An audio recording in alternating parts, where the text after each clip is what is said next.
dengan saya, Dr. Agustinus, sahabat Kencana Medika. Saya rasa belum terlambat kalau saya mengucapkan selamat tahun baru 2025. Hari ini berkaitan dengan Hari Gizi Nasional. Saya akan menyampaikan pengetahuan singkat, pengetahuan yang awam tentang gizi atau yang sering juga disebut nutrisi.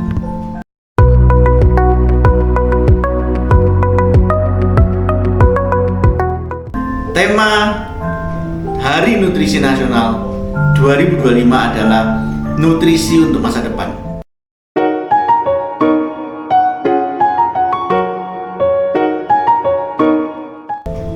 Karena kita tahu nutrisi sangat esensial bagi pertumbuhan, terutama pada masa anak-anak. Pertumbuhan fisik maupun pertumbuhan kecerdasan sangat membutuhkan nutrisi yang cukup. Tidak heran pemerintah mempunyai visi dan program khusus tentang hal ini. Dan kebutuhan itu kalau tidak terpenuhi, itulah yang sering menyebabkan kondisi yang kita sebut dengan stunting. Dan kita tahu masa depan bangsa ini ada pada anak-anak. Kebutuhan gizi mereka akan menentukan bagaimana nasib bangsa ini di depan.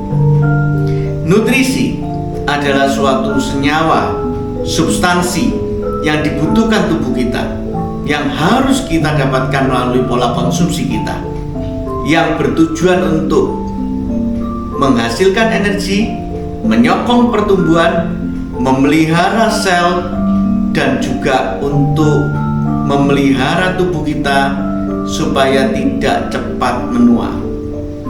Nutrisi-nutrisi ini sangat dibutuhkan dan sumbernya tentunya dari apa yang kita makan sehari-hari. Kalau zaman dahulu kita sering mendengar 4 sehat 5 sempurna, sekarang kita tidak gunakan itu lagi. Karena kita sudah harus beralih kepada paradigma nutrisi yang baru, yaitu balance nutrition diet atau kita sebut dengan nutrisi berimbang. Karena itu sekarang untuk panduan nutrisi paling sederhana, kita akan menggunakan yang namanya piramida makanan. Dan tentunya nutrisi ini sangat-sangat berbeda pada kelompok umur yang berbeda. Kebutuhan pada anak-anak, kebutuhan pada remaja, kebutuhan pada orang dewasa, dan kebutuhan pada usia senior sangat-sangat berbeda. Karena itu kita tidak bisa mengambil satu nutrisi untuk semua kelompok umur. Setiap kondisi membutuhkan nutrisi yang berbeda. Termasuk aktivitas kita, pekerjaan kita, pola hidup kita sehari-hari juga akan membuat kebutuhan nutrisi yang berbeda dari individu yang satu dengan individu yang lain. Karena itu kita mengenal juga yang namanya kebutuhan nutrisi individual, dan itu akan jauh lebih baik untuk diterapkan, memberikan nutrisi yang berimbang sesuai dengan individunya, sesuai dengan tinggi badan berat badannya, usianya, dan pekerjaan dan aktivitas hariannya. Nah, nutrisi ini sangat-sangat dibutuhkan untuk anak-anak pada saat pertumbuhan, untuk menyokong pertumbuhan mereka supaya fisiknya bisa menjadi lebih kuat dan juga pertumbuhan kognitif mereka. Pada usia remaja mempertahankan pertumbuhan, pada usia dewasa memberikan energi yang cukup untuk bekerja, dan pada saat usia senior nutrisi ini dibutuhkan untuk menjaga supaya penuaan itu tidak terjadi secara cepat. Karena itu kebutuhan nutrisi merupakan suatu basic science atau pengetahuan dasar tentang kesehatan yang tidak boleh dilupakan, karena nutrisi memegang peran kunci ketika kita mau memelihara kesehatan. Untuk memahami piramida makanan, maka kita harus mengenal pengelompokan nutrisi.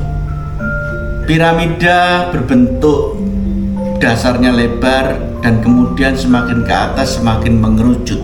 Artinya pada dasar yang lebar kelompok nutrisi yang di bawah mempunyai kebutuhan lebih banyak dan semakin ke atas kebutuhannya semakin sedikit. Nah, nutrisi yang berada di paling bawah adalah kita sebut kelompok karbohidrat.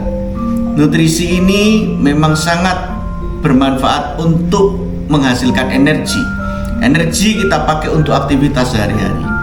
Tentunya dengan semakin banyak aktivitas fisik yang kita gunakan sehari-hari, kita membutuhkan karbohidrat yang lebih banyak juga. Jadi jumlah karbohidrat yang kita butuhkan sangat bergantung kepada apa aktivitas kita. Kalau aktivitas fisik kita kurang, tentunya kita juga membutuhkan lebih sedikit karbohidrat. Dan di strata yang kedua ada kelompok yang kita sebut dengan protein. Protein didapatkan dari makanan daging seperti ikan, ayam, daging sapi, ataupun dari tumbuh-tumbuhan seperti ada kacang-kacangan, kedelai, itu mengandung protein. Dan protein lebih banyak dipakai untuk melindungi tubuh kita, memperbaiki sel kita, untuk sel-sel imun atau sel-sel daya tahan tubuh kita. Di atas itu lagi ada yang lebih sedikit lagi kita perlukan, yaitu lemak, gula, garam. Itu juga nutrisi, tapi jumlah kebutuhannya tidak banyak. Nah, untuk lemak ini banyak digunakan untuk cadangan energi. Jadi kita tidak membutuhkan banyak untuk kebutuhan sehari-hari. Selain itu masih ada kelompok nutrisi yang lain yang kita sebut dengan mikronutrien. Mineral, vitamin itu juga merupakan nutrisi yang kita dapatkan dari makanan yang biasanya untuk menjamin keberlangsungan metabolisme kita, hormon-hormon kita membutuhkan vitamin dan mineral. Nah, kebutuhan-kebutuhan ini semuanya sangat bergantung pada kelompok usia, aktivitas, dan tentunya kondisi-kondisi khusus. Berkaitan dengan nutrisi, kita juga memakai prinsip tidak ada sesuatu yang berlebihan itu yang baik. Jadi dalam hal nutrisi kita harus mengkonsumsinya secara cukup. Kurang memberikan dampak kekurangan gizi, berlebihan juga memberikan dampak penyakit-penyakit metabolik. Bila kita terlalu banyak makan karbohidrat, maka tentunya kita akan mengalami obesitas, dan obesitas menyebabkan banyak sekali penyakit metabolik dan salah satunya adalah diabetes. Karena itu, kemampuan kita untuk mengendalikan jumlah yang kita konsumsi akan sangat mempengaruhi bagaimana kesehatan kita nantinya. Konsumsilah sesuai dengan kebutuhan kita. Kalau memang aktivitas kita tinggi, banyak berolahraga, atau dalam hal pekerjaan kita menggunakan fisik, maka kita boleh mengkonsumsi lebih banyak karbohidrat. Tetapi bila tidak, maka kita harus mengurangi jumlah karbohidratnya. Dan tentunya sekali lagi nutrisi ini sangat bergantung pada kebutuhan masing-masing individu. Karena itu diskusikan dengan dokter sahabat sekalian mengenai kebutuhan nutrisi harian dan bagaimanakah rekomendasinya disesuaikan dengan pola hidup setiap orang masing-masing.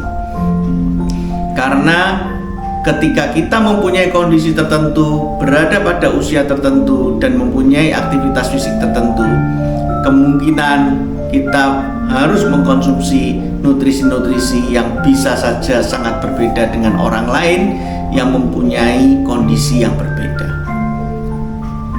Nutrisi merupakan salah satu hal yang penting untuk menjaga kesehatan. Karena itu jangan ragu untuk diskusikan ini kepada dokter sahabat sekalian. Terima kasih. Semoga materi yang singkat ini memberikan pencerahan pada kita supaya kita tidak sekedar makan, tetapi kita tahu apa yang kita makan, Dan semoga dengan tahu apa yang kita makan, kita bisa mengatur pola makan sehingga nutrisi kita bisa terpenuhi, tercukupi, tidak kurang dan tidak berlebih. Salam sehat, Kencana Medika. Selamat tahun baru sekali lagi 2025.